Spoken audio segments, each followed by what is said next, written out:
5.8 inches, and the S8 Plus, which is a 6.2 inch screen. What's new here is that they're super tall because they got rid of the bezels on the top and the bottom of the phone. And now the sides are still curved like they are on like the Galaxy S7 Edge. That's just the default way that these phones come now. Samsung's now calling it an infinity display, and I don't know, the curve is fine. I'm not picking up a lot of extra little taps. It looks really sharp, and it's got, you know, HDR color if you care about that sort of thing. What's interesting is they both have the same resolution, which is 2960 by 1440. But you know, Samsung makes great screens and these look great.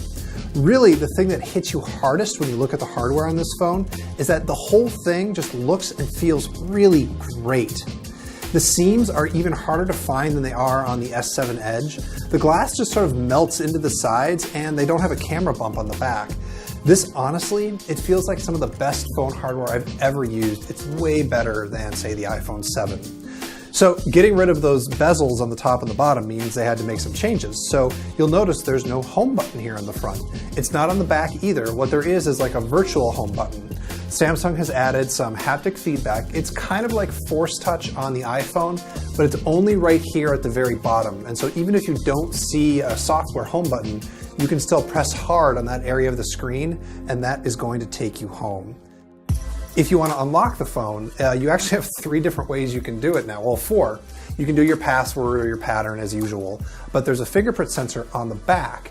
It is located right next to the camera, which is a little bit hard to reach and not great if you're left-handed. And it also means you're probably going to end up putting your finger on the camera sometimes, which could cause some smudges, so make sure you wipe it off before you take a picture. There's also iris scanning, which we saw on the Note 7 RIP, which is very secure. And then there's now face scanning.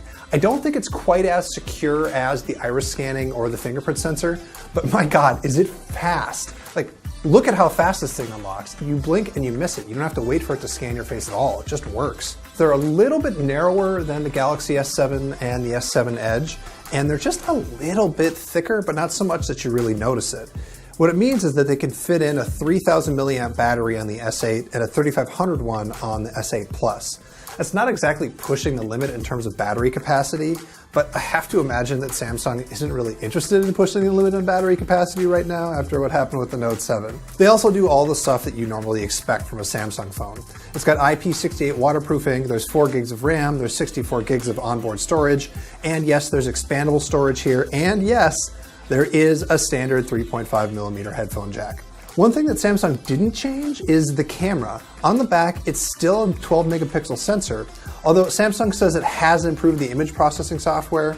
We really like these cameras on the S7. I imagine they're going to be just as good, probably a little bit better here on the S8. One thing that is new is the front-facing camera. It's now 8 megapixels and it has autofocus, which is pretty cool. When you're in the camera, you're gonna start to see one of the big things that's new in the S8. It's called Bixby and it's Samsung's intelligent agent.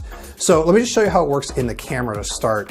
When you've got the camera app open, you can hit this button and then it'll go into Bixby mode and it's going to auto-detect whatever it sees on the screen. So if I pointed at some flowers, it's going to recognize that they're flowers and show me pictures of more flowers, or maybe let me go buy some flowers.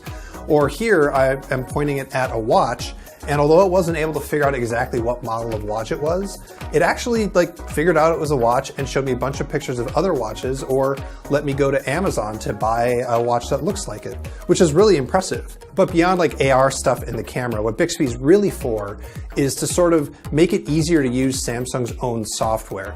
Their goal is to have anything that you would do by touching the phone, you can do by speaking to the phone. And so with any compatible app, it's of course starting on Samsung's apps. And the way that you trigger it is by holding down a side button, which is actually a really bold move. They've got a whole extra button here. And if Bixby turns out to not be that great, they've basically wasted part of the hardware of the phone on this thing. So we're gonna have to see, but unfortunately we weren't able to try Bixby yet.